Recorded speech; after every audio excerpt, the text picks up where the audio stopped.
Notre-Dame de Paris, c'est 4 dimensions. Première dimension, c'est la cathédrale de l'archevêque de Paris. C'est pour cela qu'elle a été construite. Cathédrale, ça vient du mot cathèdre. Cathèdre, c'est le fauteuil de l'évêque. C'est à Notre-Dame de Paris que l'archevêque de Paris rassemble les croyants pour les enseigner et rendre un culte à Dieu. Deuxième dimension, c'est le sanctuaire de la couronne d'épines. Quand les Romains vont crucifier Jésus, ils tressent une couronne avec des épines et lui la déposent sur la tête.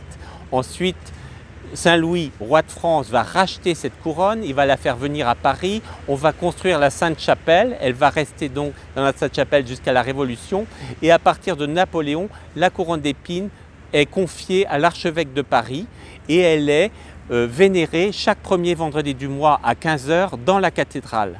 Troisième dimension, c'est le mémorial du vœu de Louis XIII. Louis XIII va consacrer en 1638 la France à la Vierge Marie et il va vouloir, suite à cela, que l'on garde mémoire de cette consécration en réaménageant le chœur de Notre-Dame. Il veut une statue de la Vierge Marie et il veut qu'il soit représenté, lui, le roi Louis XVI, offrant son sceptre et sa couronne. C'est son fils Louis XIV qui, au début du XVIIIe siècle, va réaménager le chœur et va lui-même rajouter sa statue en signe de foi.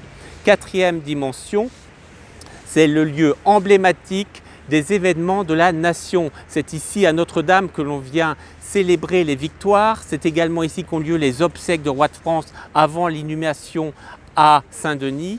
C'est ici au XIXe siècle qu'a lieu le sacre de Napoléon, les baptêmes des enfants royaux et impériaux et surtout, plus près de nous, c'est à Notre-Dame de Paris que Charles de Gaulle va vouloir se rendre pour remercier Dieu et la Vierge Marie de la libération de la France.